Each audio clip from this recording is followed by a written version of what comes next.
true national convention, such as the Panglow Conference, which took place in 1947, and through which our independent union of Burma was formed. We think there is a need for another such convention where the peoples of the union can get together in full trust and confidence and decide on the form which they want their nation to take. It's been alleged that there's a lot of drug money flowing around in this economy. Will your economic policy call for a money laundering law? For a money laundering law? Well, thank you for reminding us. Perhaps this is something we should look into. I must confess that we had not considered that. But we are aware of the fact that there is a lot of drug money floating around, and that the so-called boom of the Burmese economy is due to a considerable part on laundered drug money. Regarding to the armed forces, the resolution says that the armed forces should be one of the institutions. It suggests that the armed forces may have some role in the future government or go to the barracks. I think I have explained that in quite some detail when Mr. Williams posed that question. We said that the armed forces, like other institutions in the country, will have a role to play. But what that role is will be decided by the people of Burma. Mr. Chief, you spoke about having a whole series of party congresses. Have you decided on any sort of schedule? No, not yet. We've got such a lot of work to do. We couldn't quite draw up a program immediately. But you are still intending to hold more regular parties? That's part of regular party work and has to go on. What were these discussing with the executive committee during the policy? Well, we have to draw up these policies, and of course these policies have to be studied and approved and adopted in the regular democratic tradition. So does that mean that the next meeting might be held in order to accept or adopt those policies that are drawn up by the Constitution? Well, we can't tell you exactly what the next meeting is going to be about, because it depends a little on circumstances and what we think our priorities are.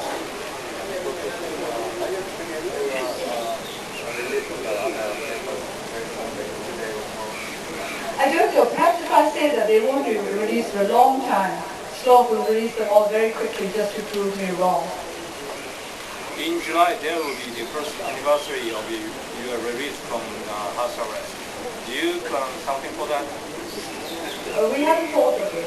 There are other things to do in between. What are your comments about the mass rallies yesterday and this morning? Well, it's very funny. There are supposed to be people's rallies. Now, in that case, I think we should also be allowed to go out and have a large people's rally, in this open field. If these are really people's rallies, as it says in the newspapers, that means everybody is free to go and have a rally. All the people are free to go and have a rally. Actually, of course, they are all organized by the authorities and made up mainly of USDA members. Did you read the slogan? Very negative. I thought I was given a copy of them.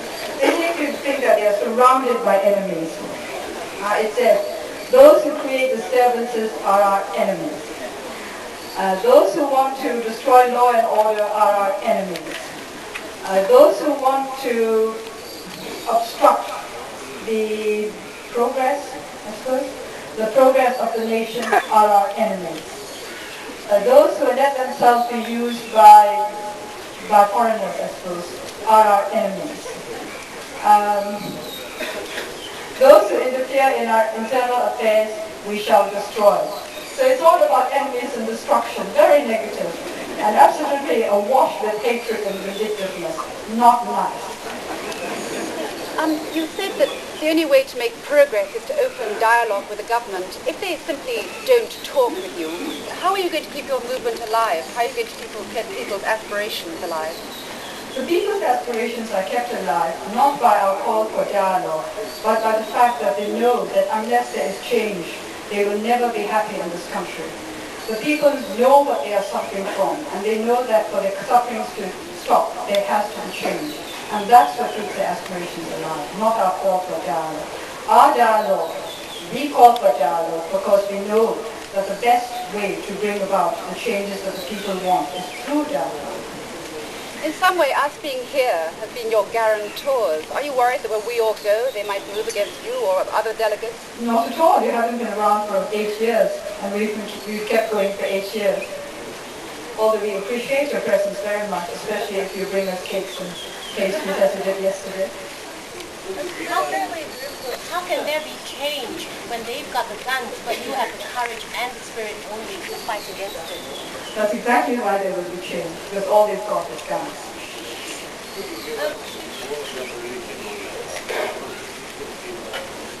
Oh, I'm afraid it's very long. We try to have all these printed things. Well, the gist of it is, as I said, the most important thing, of course, is that Parliament should be supreme, and Parliament must be made up of elected representatives of the people. And we believe in an independent judiciary, and also we believe that the nation should be based on the agreement of all the peoples of the Union. That would be the most important point to present forward. But I don't have the paper with me, and it has not even been typed out because our committee sitting finished only yesterday, so it's only in written form at the moment. Well, the conference has given us the duty to draw up a draft constitution. A draft constitution. It's not our own constitution as such. It's a constitution for the NLD to consider and eventually for the people to consider.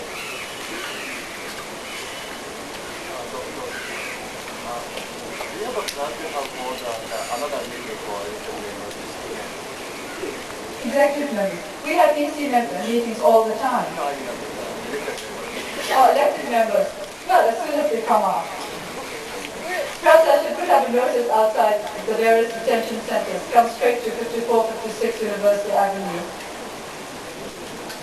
I've heard that some Burmese exiles have been sitting outside the offices of Unital in Los Angeles, and they said they're on a hunger strike until dialogue takes place here. I don't know if you've heard about that, but what do you think about it? Yes, I have heard about that. I don't know the details. Is that good or bad for your cause that they're doing that? I mean, until dialogue takes place. Well, we believe that anything that is done with goodwill is good. And I do believe that those who are trying to help us are doing it out of goodwill. What sort of reaction have you had from neighbouring countries, Thailand and that kind of thing, to the arrest? And how do you judge that reaction?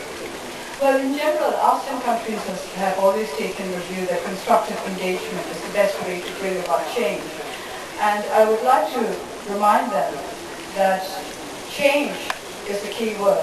When they adopted the policy of constructive engagement with Burma, the ASEAN countries said that it was the best way to bring about change in, I assume, the right direction.